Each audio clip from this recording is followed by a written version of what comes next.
mata mi gleba amajojo eli be nenye be amakua mia vo fe xosegbeni be na makua eva fo me vona la anyigba nu mako eno nyi vukeke eye o ga trona va anyigba nenye be mewu efe dodashi onwo ne mewu efe dodashi onwo ga trona gbona va wu a ofe do wu hafi jona blibo neneme nya amajojo ma le blema nu jona nye be le subo fe dodo a wo yina khali to gbo ekpo megbe ne nenem fe via ke nu mo kata fifia mi obubum deka alebe ne mi gede born again a megble wo ko ba nenye be ne xɔ Kristo yo ve nyro lo alo de chitano wa gbemagba ikwe ne gbegbo de chitano ikwe o nouveau chlora o domonyivo kata o chlora le nu gake abenyon to jije na egavu dadawom yata jimetotro menye gbereka fe do ko nyu gbeshia gbe fe do nya ba amegbeto re shia de eyine hele nyigba ji zozom enufom na mo enu vovo won kpla mo kwa elebe jimetotro na va no le gbeshia gbe. Yes, repentance is a daily job. It's a daily job. Mete wa inoga agloba ya ko Kristo ko evo Yesu jimetro la blibo awo ne jimetotro va na o le gbeshia gbe fe do o mama le gawofu amatututu na wo jimetotro ndo ka egazunu yeye le mawufe nkuma egazunu yeye la mawufe nkuma inuma glomie lema.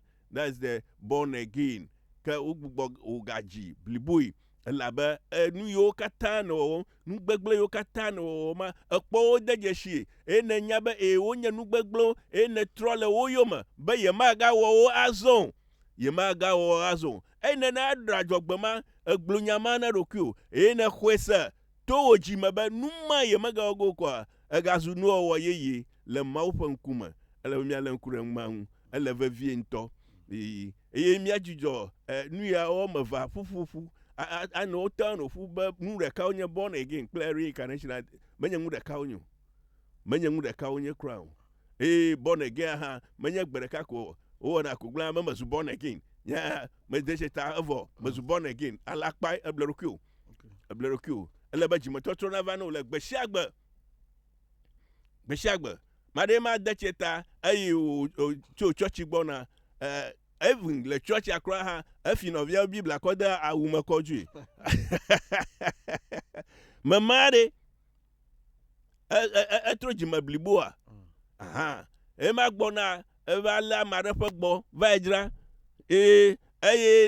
mare fina ne va jra no o Kristo to o fi nu va jra no na nya ba fi mu onya o va jra no na pli elle bena trojimele nu wona mo katam ne trojimele nu ma o me ba a nu ya o fo ma vi ye mega wo gazo wo to wo jima ne hwese ba nu ma wa ye gbleko elle eto e pa jima ye maga wo azon azu nu wo ye le ma wo fa nkuma azu born again akwe azu baby azu baby nene mo lema yeah.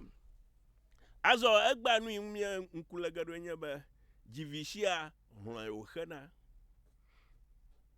jivishi hon o khana well why jivishia hon o khana jivishi yes nenema olema ba bibla na minya ba mi mi ajia ba nukana va futako na ino jujun koriko yes ayo lenenema awe ba mi amagaro mi khwesa ba ayi gbama di ba mi ajia ba futaka na ta ne mado via jijo ha mi ejina via agbedi ali ho tar ko mi no futun ko abasi pa na asan ko mi le yaba kovo ela ba oba mi ajia ba futaka na obuna ma woro gbona jikpo gana yo ma we ajikpo gana opepepe gaka akple akada gelere zema manadwa ya unto do o mu dogato o gbagba dzedze me o do gatso nu yiwo do ge ne amalea o dɔ wɔm o do gatso togbɔ be enye Mawu ƒe amenuveve Mawu ƒe kpekpeɖeŋu gake nenye be zigera mi gblɔna be eblɔ meɖina na ame ɖo meɖina na ame le fafiƒe o enye nu ye blɔ etrɔ nye yi ke ʋɔwo xɔe se be enye gatrɔ ne lé wɔ na kpo ga gake ne nye ame ɖoe mewɔ dɔ meɖiɖi ge ne wɔ ga me kpɔ ge o yes nenema wòle ma be mamia tashi yi ke mewɔ dɔ ya tɔ koe be wòmlɔ anyi ɖe xɔ mea eko ɖo ga wu nyame ke le afia elabe wobe nka ame si mewɔ dɔ o la ne wɔ nka ne bla dɔ me yes nenema wòle ma ya ta ye yiwo gblɔ be miadzi abe ƒutake na ele be nakpɔ ɖokuiwo me be ye dzra ɖo ɖe dɔ ma ŋua ye dzra ɖo ɖe vidzidzi ŋua ye dzra ɖo ɖe vidzikpɔkpɔ ŋua ewo ŋutsu yi ke na nyɔnu ɖe ge wòva dzi vi no dzadzraɖo kawoe ne wɔ dɔdeasi kawoe ne wɔ nu kawoe ne wɔ abe ŋutsu ene wòhenye wò dɔdeasiwo ne wɔ yi ke aʋu mɔ na wo be na akplɔ nyɔnu maɖevi ada ɖi yes numa eva wɔe be nuka bɔn 1 va bɔ kple bɔn 2 wo bɔ elabe miesi be wobe miadzi abe ƒutake ne yeta megaɖɔ ŋu ɖo nyɔnuwo gome ŋutsuwo gome mieɖɔ ŋu ɖo ɖoko mienɔ edzi ko nɔ yim be wogble ho kase ko toro kɔdzovi miewɔ ezu ale no obe fike kpo nyama le agblɔ nam fike kpo nyama le so ne menyi o nane kɔ nya dzɔ evɔ ye ne wɔ ge ɖava su bɔn 1 atsi anyi elabe dzi vivɔ gake ŋutsɔgbe o ezu bɔn 1 numɔ be bɔn 1 wova bɔ bɔn 2 hã wova bɔ tugbedzewo va vɔ le eŋuia tugbedzewo vɔ hafi nagakpɔ ma ɖe fia wònye tugbedze ke mebɔ ke mawɔ me nuveve wònye ta nu ke kpɔ mie le ɖetugbiwo koe va li ɖetugbiwo woɖe tu le gbi me no tugbedzewo vɔ hafi nakpɔ ma ɖe tugbedze fia ko ke ƒe wo koe le esi alo ƒe 90 koe le esi ye miagblɔ be tugbedze nenya ko ƒe 12 ƒe 15 ƒe 16 ƒe 18 mɔwo kɔ bla 20 mɔwo kɔa wozu nka ɖetugbiwo wozu ɖetugbiwo eye woƒe akpe gãtɔwo nye nka bɔn 1 kple bɔn 2 eye bɔn 3 hã li nenema wòle ma biabia le nye be nu kae ɖe afi bɔn 1 bɔn 2 bɔn 3 woli hã gbã nyɔnu aɖewo meda adzesi wo ɖokui womeda adzesi wo ɖokui maɖewo woƒe vi gbɔ medzidzi o ta eye wowoe ne ma fia ŋkɔ evɔ elé ɖe wo ŋu ko wodzi eye wodzi ene ma ŋutsua be megawo lo gbɔ mega nyemenu ma dzim o lo gbekagbe nugae numa ke nye kplo miewɔ xoxoa yine be nka numa mede ƒe 5 alo mede ƒe 20 mede dziŋɔ ame 8 vivia fi ne va gblɔ ne be nuya evɔ eye hã tso vɔvɔ kɔ eva etsi dzi edzi bɔn 1 eye wodzi ɖevi ma eli ʋuu kɔa wai gbezɔ menɔ ŋuvo ɖe egabe agasrɔe kpɔ ko vɔ toro bubu gava ema dzi ko nɔ go le ewoe be nyɔnu aɖewo dzi via be ziatɔ ne hã etɔ eŋuya ŋutsu vovovowo ko wo dzina elabe womeɖɔ ŋu ɖo ta ehiã ne ŋuɖɔ ɖo fine ne miete ve nuya gbɔ ta nya ŋutɔ gbɔa ne dzi via ewo ŋutsu nyɔnu va dzi vi na wa le wo ŋutete ŋu dzadzraɖo yiwo ke ne wɔ ne vidzikpɔkpɔ awoe be ne ɖevi ma nane wɔm nugbegblẽ aɖe wɔma agbegbɔ nɛ egbɔ gbege nɛ be Devia, numa wo ma woni magawe. Eto na wo nana, na ba awo, nua wo ma woni olo, magawe azon. Aha. Nene makenya vidada ha. Eyi devia wo nana, abo, magawe. Hey, nyonu. Eyi na gbodo amadama, na ya ba gbodo madada, na no hanave, maga no gbodo amadamo. Maga no baba mre khoha o. Khoha no la akparo loni.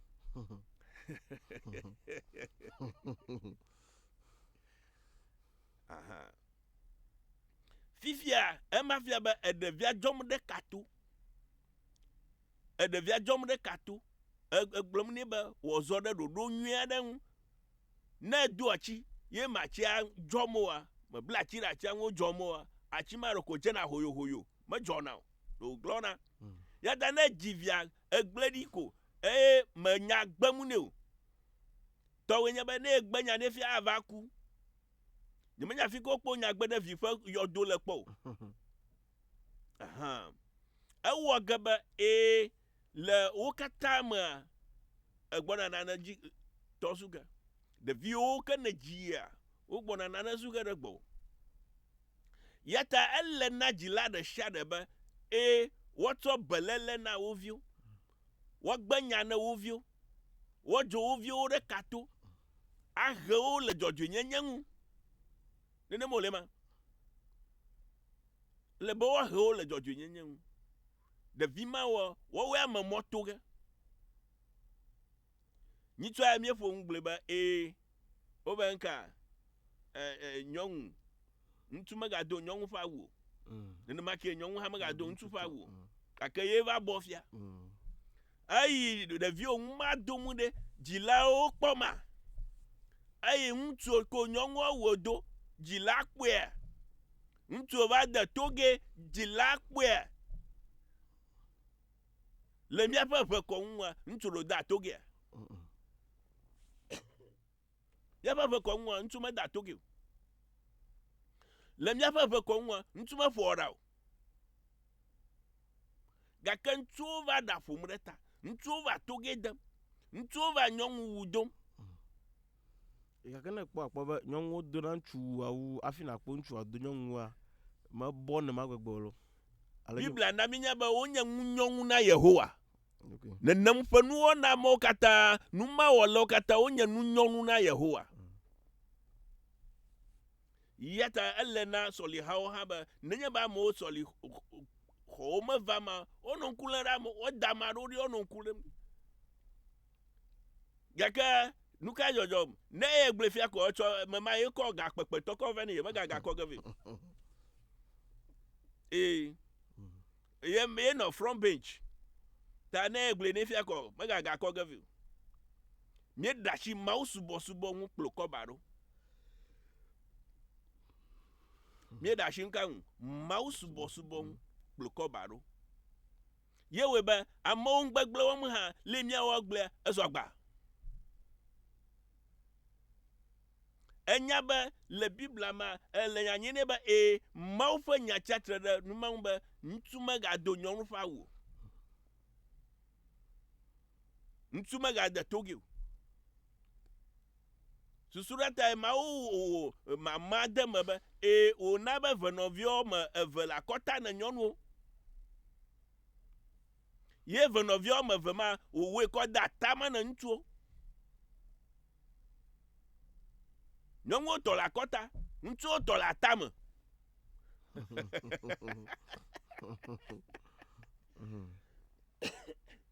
Ma unya nwi wa mole. Ya to we nama. Ya to we nama. Ya na ba ogbogbo na mi ba de awo. Nyongu me ga do ntu fa wo. Mada globa de talegbe kokoko ale be mi anya. Ba ntu fa talegbe avu de dushi kpaji. Nyonu fa talegbe flapa avu de mi akpaji. Nene manyo fa wudodo ha. Nene manya wudodo ha. Aha. Nenya ba mala nene mo ko.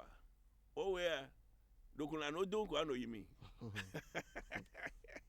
amango nyo do ya do we mala mama ko boy Wa nwi ka twa kota do ya ko ye jim. ko jimo le Ne ya ko twa kota ko. that's all Evo awun. Yes. Tana kpuntu fa talegba. Flap akala angongu no wa. Avu de ka dushikbaji. Nyɔnu tɔ eʋu ɖe emia kpa dzi. Ta ame yiwo ke yina ɖe kaka me kpɔ ƒleƒe ale be wolé ŋku ɖe nu ma ŋu. Be ne yi kaka me kpɔ ƒleƒe. Bend down and pick. Bend down boutique. Bend down boutique. Ne yi ƒleƒe ale be nalé ŋku ɖe nu ma ŋu. Yes. Nenema wòle ma. Be míalé ŋku ɖe nu ma ŋu hafi aɖo ƒle. Ne menyɔ sedzidada vava ge ne mi be míazu nunyɔnu na Yehowa. Duma isedzi dada ma vava ge to manyamanya me. Gake nyemenya o ya mele Mawu gbɔ lo. Nyemenya o mele gbɔ. De fu de. Ta wɔwɔ ya ne nya da esa dzi ko da le esa dzi. Ke ezu ŋunyɔnu ne Yehowa. Magaza o akɔ wo naneke o. Nenema wòle ma. Nenema. Yata ele na dzila ɖe sia ɖe be woakpɔ be wodzɔ ɖeviwo ɖe kato. Nenye be me ɖevia dzɔm ɖe kato koa, ezu ŋugbegblẽ. Ebum be ne egble fia ava do dziku. Nenye be ama ƒo ɖa va ge ɖe tsɔtsi xɔmea, ne egble fia koa, megaga adzɔ go. Me yiwo ke wɔ ɖa ɖe ta, rasta. Rasta menye míade ŋu wònyo ɖe. Me yiwo me ke woƒe ta míekpɔ rasta lena. Koshiviwo, dɔƒleviwo, wo tae rasta nɔna. Elabe enye kɔ nyinyi na wo be ele be wo kɔ ŋua ɖe afi ayira na de ta no. Ta woƒe ɖa trɔ pesepese ɖe ta no. Ye ma ɖewo kura wotsɔ hotsui edena me ebla nɛ. Gake egba ye va zu atsɔŋu ne mi katã mia sɔhewo katã mie zazam. Ema fia be mia sɔhewo katã mie zu nka. Miezu koshiviwo. By force malo. By force koshiviwo. Ike mele nɔƒo.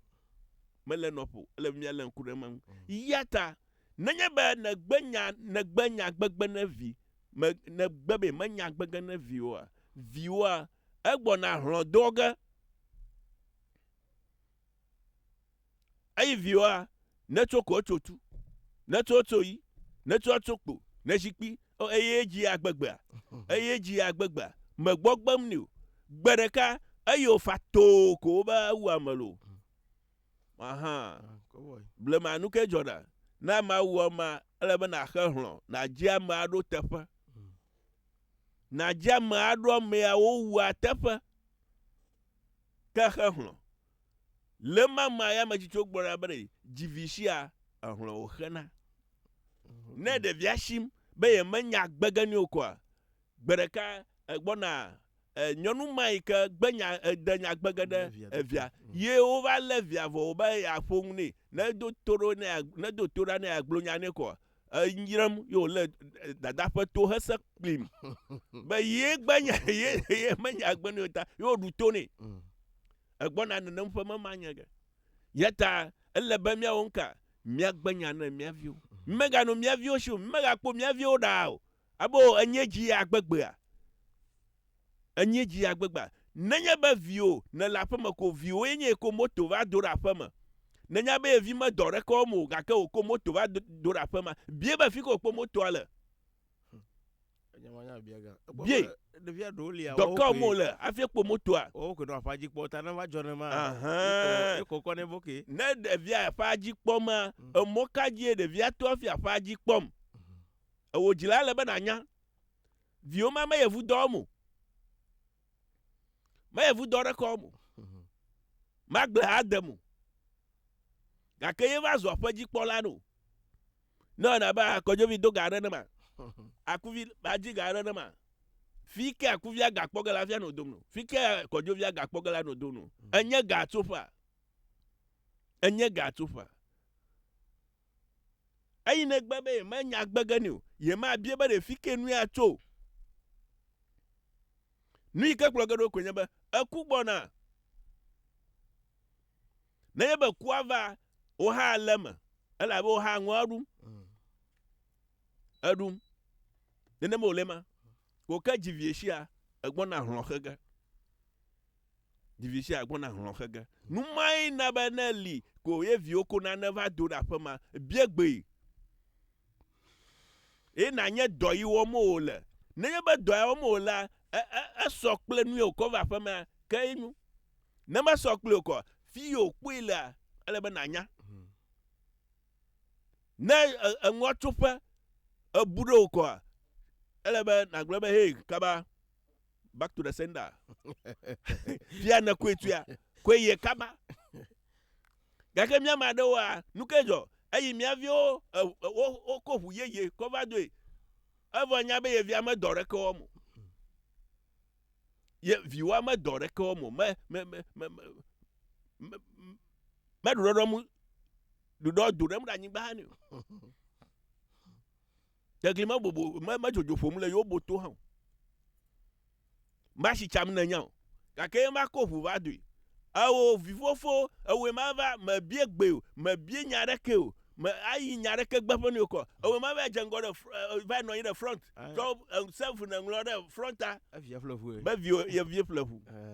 Aha. Ne viwo ƒle ʋu kɔ, egbɔna hlɔ̃ xege.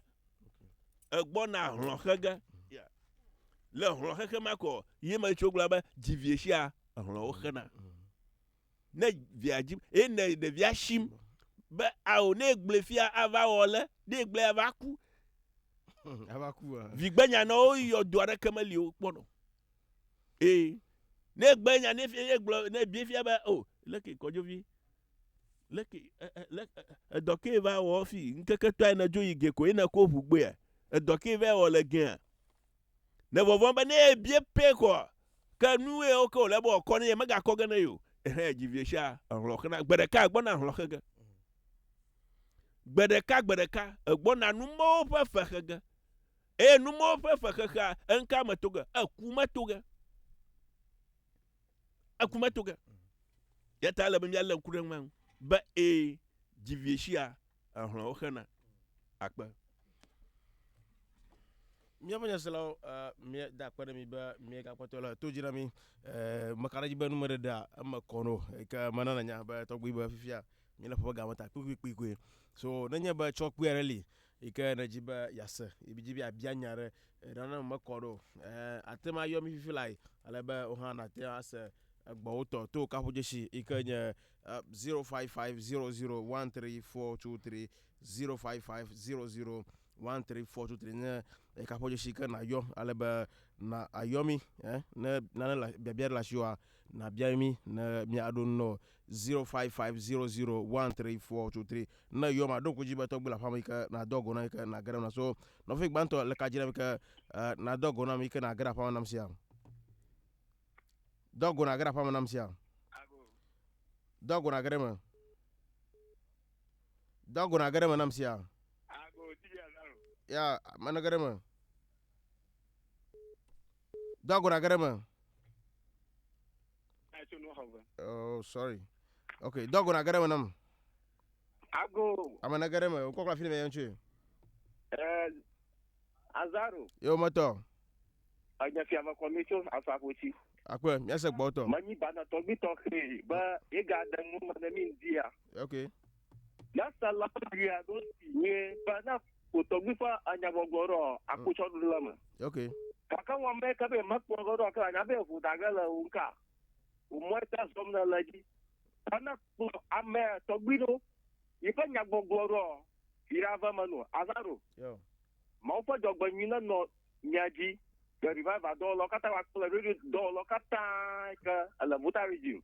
Kwame ko kata va zama. To ge gonya rafia. Da kawo ba no bisila la anya la mi adomi akpena mi nyawe dom. Akwe novi wo la fina mi ke na na mon ko awola.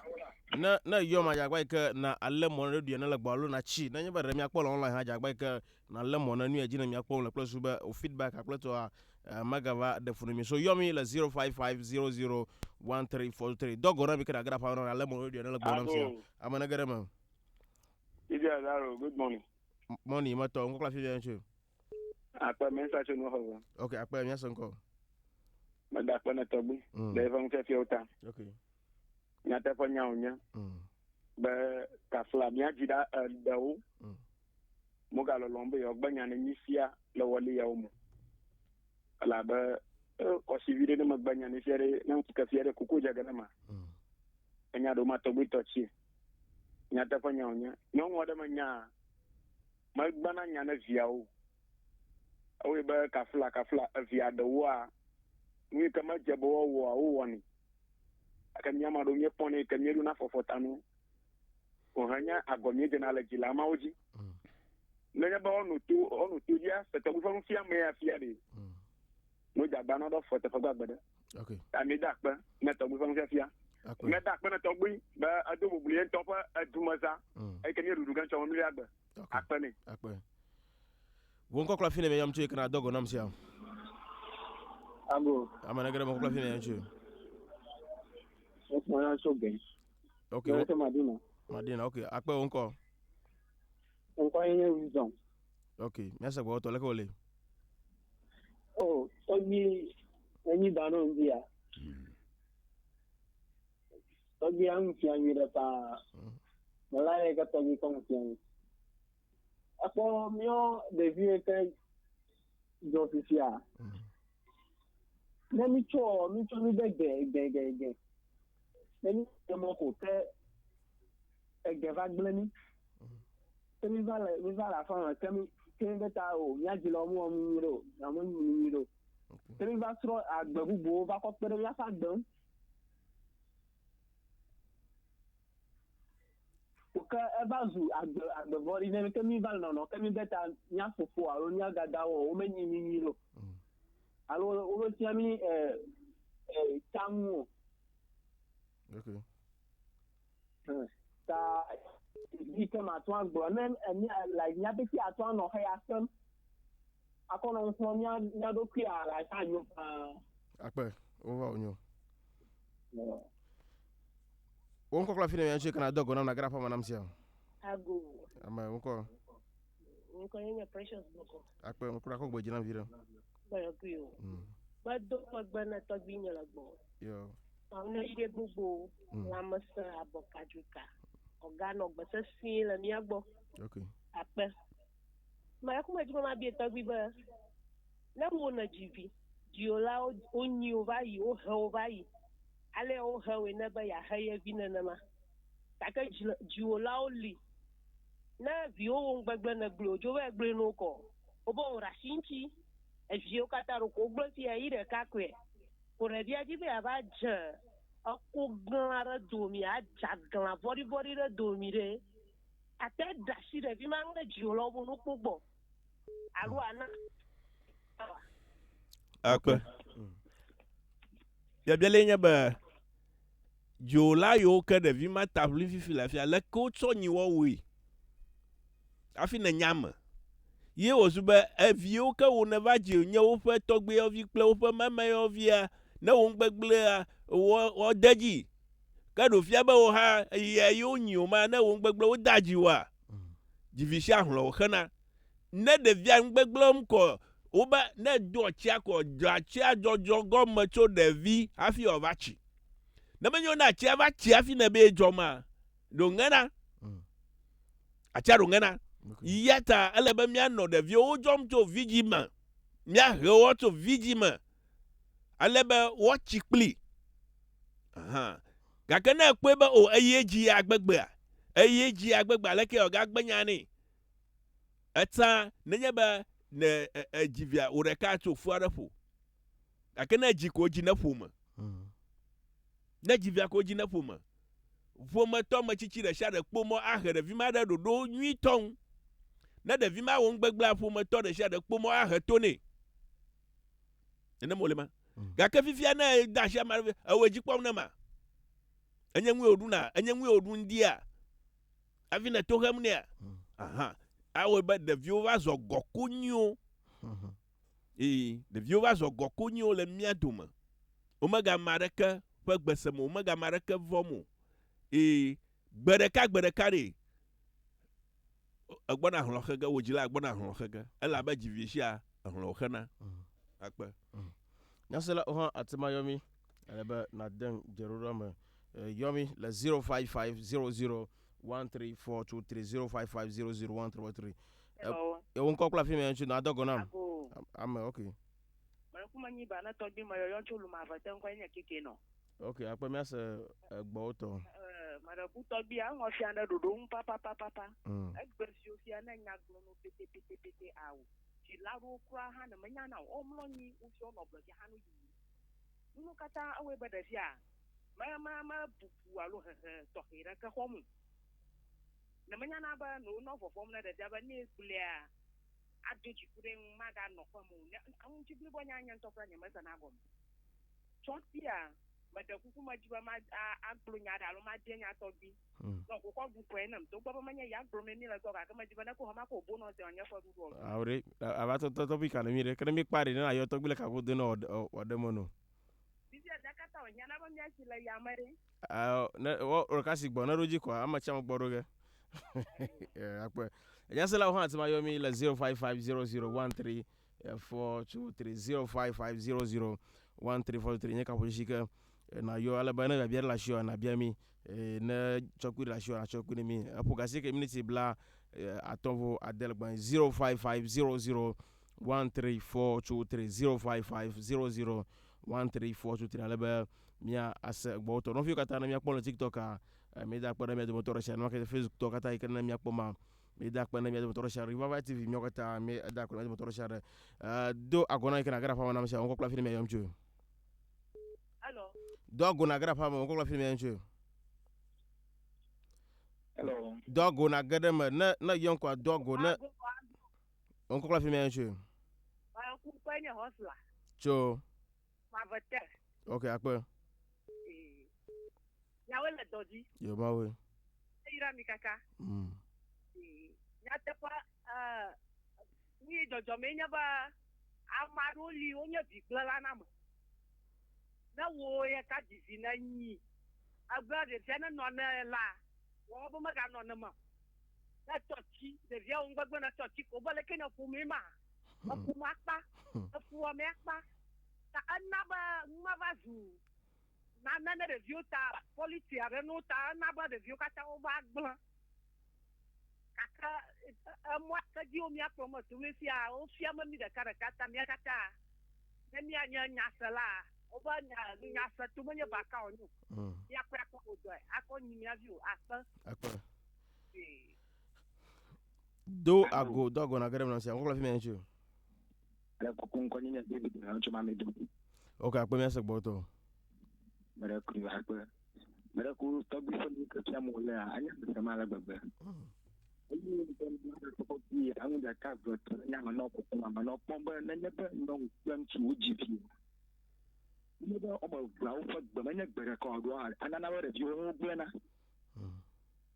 ana na ba agbo de je ba na ko gba de ku ko ne ba na ba ba ma pa ayi ne de ba gba ma na ko bi gbere na no ha da ka ga shi ko ada ba atogbo ka to ha ga ko agbo bu awon ni ro de ya wo ida glena la to da je ba to go ba la tu manu e ke no ko posto ati alle regia wala wo ina ba divisia ahokana onya papa na ma ba na atogbo de la no ko gbere se atogbo gbogbo yo ko na ko yara smira si ko alo pe ando tag kana ko da ma chu ta bi to ha ko ya o network kama ba ji o dan juju na teatro yomi ano fine o network kama ji bi ade ji o 0550013423 0550013423 enya ka boji kana yo alaba mi ase gboto 0550013423 ko alaba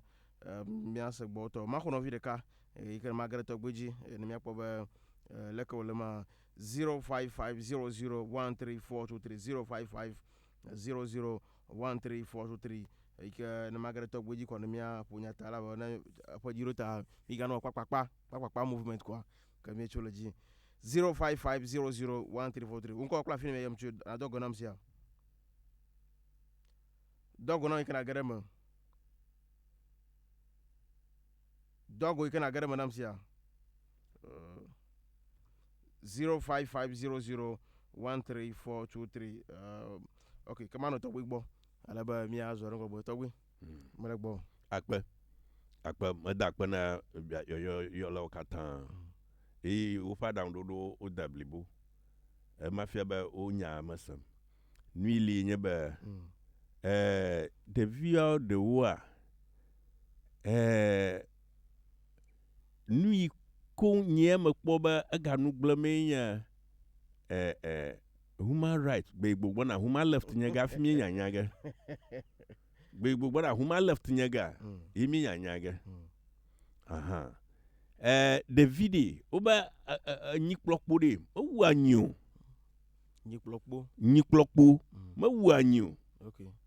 ne menyo na fulani o le ehumo ma anyo fu ma duko kure hu mi aka nyo mo ku na o de ko no gba kaka o be di na o ne ma o le ma be devia enya ejagoko ele be wo to hehe ka dzeko woni wo sro nwuren wo to hana kpokpo de nwanya ba nenye be to ye haye de ne fa fo ne mo ye wo gema Okay. ne mai awe ba devia o jona de kato evelenya ba ayo nya ba devia achi dadaji ayo chi dadaji enema ekwe magbele ba ele ba ntwa na jaro afia ntwa ma jaro afia de klonyo nwa dariolo yeta yi ntwa be agbenya na via be anya nwi rumola avo atuklashi enya malo atuklashi ema aka bia mbere anya nwi rumola yena ba ya wonka da she de via na nye aha gberekari egbona hlokhege gbereka gbona hlokhege yata le najila eveya oba wo so de via anyi adojuitoy nenye bo dzena to he una ne dzena to he dada na demegbe na fufo wo he toni fufo na demegbe na dada wo he toni